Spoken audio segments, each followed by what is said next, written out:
message ko lang iniwanan. Trisha Annie Talay. Ako po si Joshua Anthony Pedro. Attendance ko sa trabaho ko. Sa kabataan ko din. Tutunan ko po sa trabaho ko. Hindi ako natatanggap dati dahil sa objective ko. Ngayon, nung nagtrabaho connect, mas naayos ko yung professional summary ko.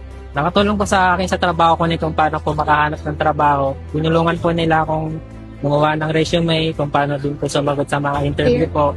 Natunan ko po kung paano makisama sa mga customer na tinutulungan namin sa barangay, kung paano po makipag-usap sa mga mas mataas sa amin. Natutunan ko rin po na maging independent sa sarili ko para maging ready ako sa papasukan kong trabaho ngayon. Nagpapasalamat po kay Kong Kenneth pati sa mga nakasama ko sa barangay.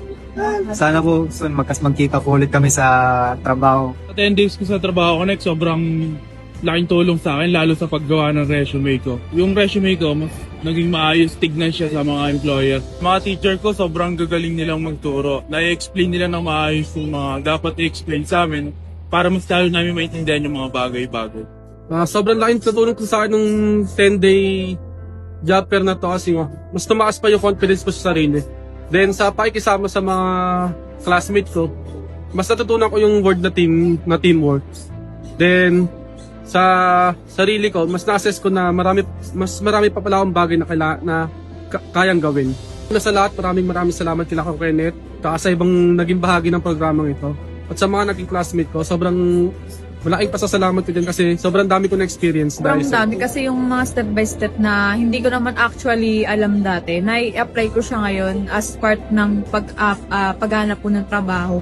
Hindi lang siguro para sa akin, mas sa marami pang kasama ko na dumalo sa programa na to. Sobrang thankful din ako. Yung mga message ko po para po sa mga classmates ko po is, pagbutihin lang nila, go lang. Kasi may mga tatanggap pa rin sa kanila. Sikapin lang nila and dapat courageous sila.